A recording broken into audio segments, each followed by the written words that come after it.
Indian institute of Tirupati నిరుద్యోగులకి good news చెప్పింది. Non teaching పోస్టుల భర్తీ కోసం నోటిఫికేషన్ విడుదల చేసింది. దరఖాస్తు ప్రక్రియ జూలై 18న మొదలు కానుంది. ఈ ప్రక్రియ ఆగస్టు 13వ తేదీలో గడువు ముగుస్తుంది. అర్హత, ఆసక్తి గల అభ్యర్థులు అధికారిక వెబ్సైట్ www.iits.ac.in నుంచి దరఖాస్తు చేసుకోవచ్చు. ఐఐటి తిరుపతి నోటిఫికేషన్లోని ముఖ్యమైన వివరాలు: assistant registrar, security officer, section officer, technical officer, junior engineer, junior superintendent, junior sports officer, civil, junior technician superintendent, junior assistant, junior technician.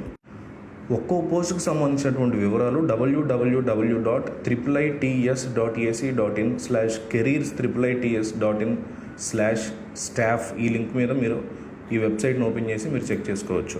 మరోపక్క ఆంధ్రప్రదేశ్లో ప్రభుత్వ శాఖల్లో ఉద్యోగాల ఖాళీ ఎప్పుడు భర్తీ చేస్తారా అని ఆశగా ఎదురుచూస్తున్న నిరుద్యోగుల కోసం 691 పోస్టులను భర్తీ చేయబోతున్నట్టు ప్రభుత్వం ప్రకటించింది. ఆ ఉద్యోగాలు రాష్ట్ర అటవీ శాఖలో కేటగిరీల జాబ్స్, ఖాళీగా ఉన్న అనేక కేటగిరీల జాబ్స్ భర్తీ చేస్తుంది. ఆంధ్రప్రదేశ్లో కొత్త ప్రభుత్వం ఏర్పడిన నాటి నుంచి రాష్ట్రంలోని యువత, నిరుద్యోగులకి ప్రత్యక్ష, పరోక్ష మార్గాల్లో ఉపాధి అవకాశాలు సృష్టించడమే లక్ష్యంగా పెట్టుకుందామని చెప్తున్నారు వాళ్ళు.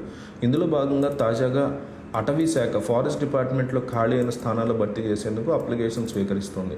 కూటమి సర్కారు అధికారంలోకి వచ్చిన తర్వాత అనేక ప్రభుత్వ శాఖల్లో ఖాళీ పోస్టుల భర్తీకి నోటిఫికేషన్ జారీ చేస్తోంది. తాజాగా అటవీ శాఖలో కూడా 691 పోస్టులు భర్తీ చేయడానికి నోటిఫికేషన్ని విడుదల చేసింది. ఆంధ్రప్రదేశ్లోని అటవీ శాఖలో ఖాళీగా ఉన్న forest beat officer, assistant beat officer పోస్టుల భర్తీకి నోటిఫికేషన్ విడుదల చేసింది. మొత్తం 691 forest beat officer, assistant beat officer పోస్టులను భర్తీ చేయనున్నట్టు తెలిపింది. దీనికి విద్యార్హతలు కలిగిన వాళ్ళు అప్లై చేసుకోవచ్చని గడువు కూడా ప్రకటించింది.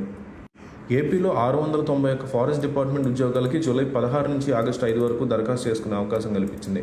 ఈ పోస్టుల దరఖాస్తులు ఆన్లైన్ ద్వారా మాత్రమే స్వీకరించబడతాయి. నోటిఫికేషన్ సంబంధించిన పూర్తి వివరాలు psc.ap.gov.in వెబ్సైట్లో సందర్శించవచ్చు. రాష్ట్రాన్ని ఐటీ పరంగా పరుగులు పెట్టించాలని అందుకే ఇలాంటివన్నీ ఓపెన్ చేస్తున్నామని చెప్తోంది ప్రభుత్వం.